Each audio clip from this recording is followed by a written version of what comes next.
Hello everyone, welcome back. This is a Moleskine sketchbook again, the volant version with the silky smooth covers. So let's just open this up.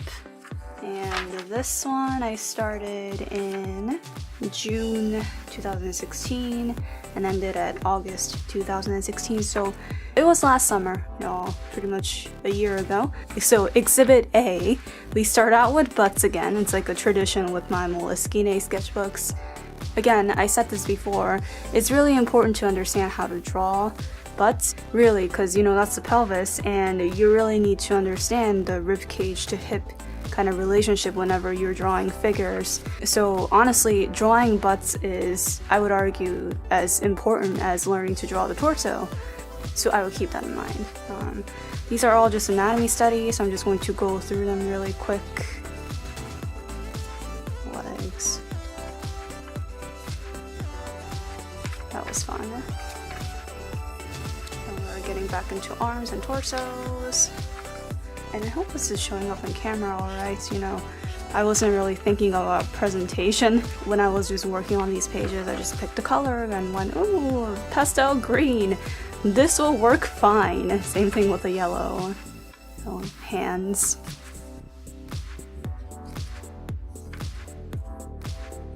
Kind of messed up on the arm length here. We're getting back into the torso and legs. And I think I did some of these with my left hand. And I did some of these with my right hand. I really can't tell the difference too much, which is good, that's what I was aiming for. So I guess I'm kind of getting there in terms of being ambidextrous.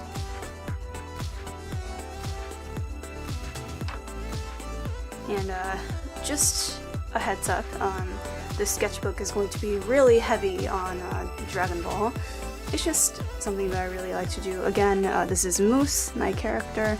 When he was little, he was like really shrimpy and just really neurotic and wimpy, and I guess he kind of relied on, especially Puri and Elantra, to really help him out of dire situations. But it's a good thing because, yeah, he ended up growing into like this muscular commander of his army, so interesting how that works out.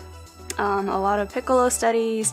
Again, I'm making him look a little bit older by adding in more wrinkles around his eyes and mouth area, because in my works he is going to be significantly older than how we see him in Dragon Ball, like the original series. Super, everything. Just a timeline sort of thing. And here's Soul Ren before she became a hurricane. I guess I have to show you this page first. So, she looked like a typical Saiyan girl, and, unfortunately she got kidnapped and used as an experiment, along with other Saiyans who were unfortunate enough to get caught by asshole Sufurians, Tuffles.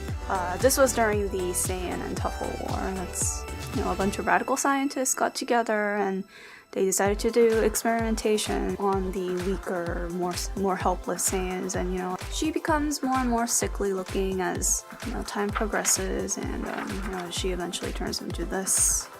And here's Ceres, Blaze's, I guess, DNA donor, and mind you, an unwilling one, really. Ceres was a Tuffle soldier, a Sfuru soldier, and the reason why I came up with that name was that I was working with all these colored pencils to draw, and there was a color that was very similar to this one, named Cerise, which means cherries in French. And it had a nice ring to it, and it is a fruit related word, and I don't know, I just really like the sound of it, so I decided to use that as inspiration, and I just decided to change the S to a Z, making some connections between the two. And yeah, like I said, she's a typical Sfuru person, but yeah, she was a soldier, and she worked for the radical group of Sfuru scientists who thought it was cool to experiment on live Saiyans during the war, trying to figure out ways to win. And I guess they were getting desperate because we all know that the Saiyans won. But yeah, I was exploring their characters here. Their backstories are pretty sad. I'm not sure if this is going to show up on camera, but it's like an underwater emperor sort of design, and he has squid eyes. And some more Piccolo. These are older than the ones that we saw, you know, these. So, well, these are obviously studies, but these were from my imagination. This one was the most successful, and I don't know what the heck happened on here. So, you know, you really do have to draw a lot of characters over and over to really get the hang of it. More Piccolo studies where I made him look older. Or about, I don't know, here's Veruda. My partner saw this picture in particular, and he's like, you know, don't ever outline his eyebrows in, you know, another color again, because this just reminds me of that one guy in FLCL, Fully Coolly, the guy with the seaweed eyebrows, and I'm like, oh my gosh, I can't unsee that now, that is hilarious. But yeah, Veruda and Piccolo, they get along relatively well. You know, of course they're going to have some problems with each other because of conflicting interests, but it's like every parent figure and child figure sort of relationship. More studies. This sketchbook is a lot of, you know, doing things via imagination. There was the moose page like here. And here, these are all from my imagination. And obviously doing studies. This was a fabric fold study. More of those.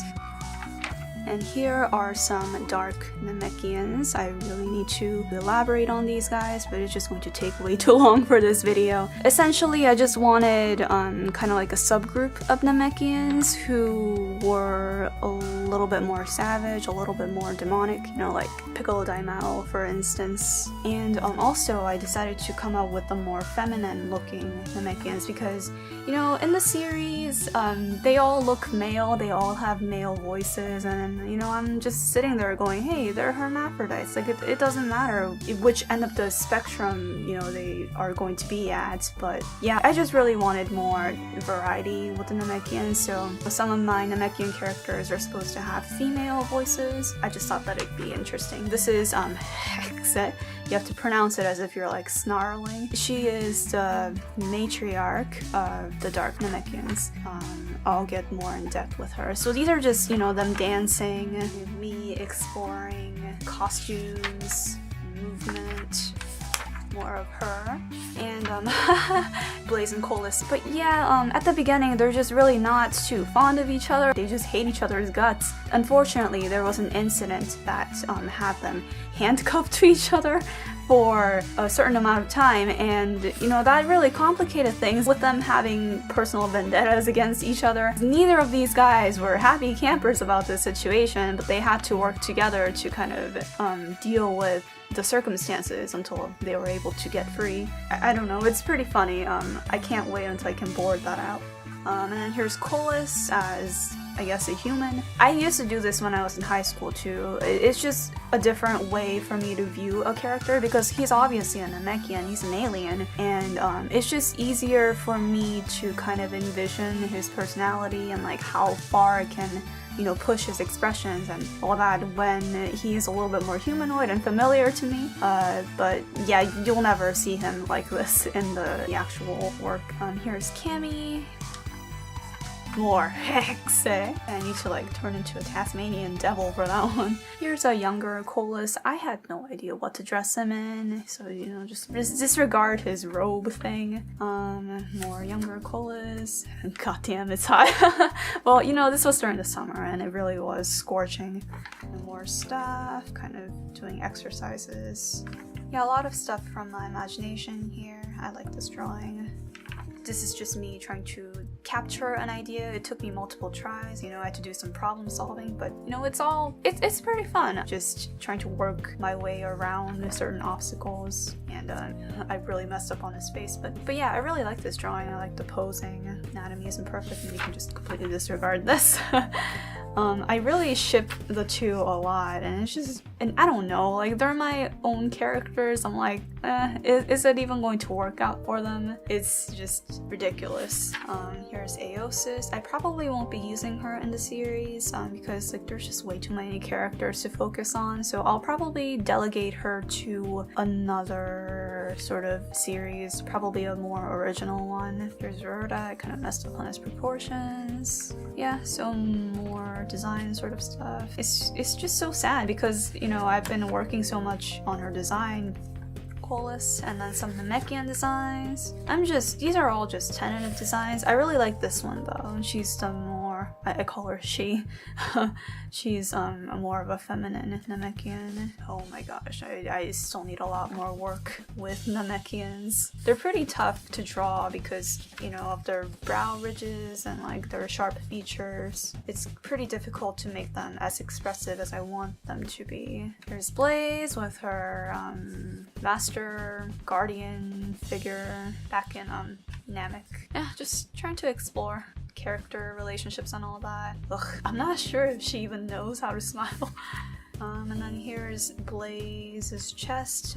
Again, I'm going to be depicting her shirtless because, you know, like she grew up around Namekian. She grew up as a Namekian. They don't care about these sort of things. And they're all like a hermaphroditic species. There's really nothing for them to cover up. And I kind of wanted an in-between of, you know, like pure muscle and a little bit of fat. I did want it to look more muscular than, you know, like complete fat. If that even makes sense, you know, I'm just trying to figure it out.